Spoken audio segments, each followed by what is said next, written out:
सर्वोच्च न्यायालयात सुनावणी करताना हल्ल्याचा प्रयत्न। सरन्यायाधीश भूषण गवई यांची पहिली प्रतिक्रिया।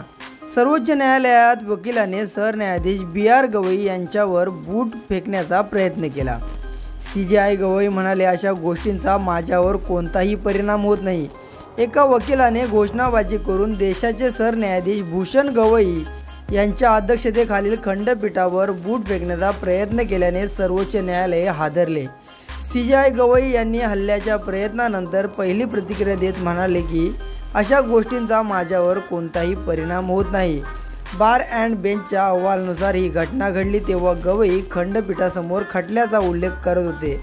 सूत्रांच्या हवाल्याने अहवालात म्हटलं आहे की एका वकिलाने खंडपीठाच्या व्यासपीठाजवळ जाऊन सरन्यायाधीश यांच्यावरती बूट फेकण्याचा प्रयत्न केला। तथापि न्यायालयात उपस्थित असलेल्या सुरक्षारक्षकांनी वकिलाला पकडले आणि बाहेर काढले। तथापि CJI गवई यांनी घटनेकडे लक्ष दिले नाही आणि वकिलांनी त्यांचे युक्तिवाद सुरू ठेवण्यास सांगितले। त्यांनी वकिलांना सांगितले की या सर्व गोष्टींमुळेच विचलित होण्याची गरज नाही। आपण याने विचलित होत नाही, अशा गोष्टींचा माझ्यावर परिणाम होत नाही। काही प्रत्यक्षदर्शींनी म्हणतात की वकिलाने बूट काढण्याचा प्रयत्न केला, तर काही जण म्हणतात की बूट काढण्याऐवजी तो कागदाचा तुकडा हलवून विधान करण्याचा प्रयत्न करत होता।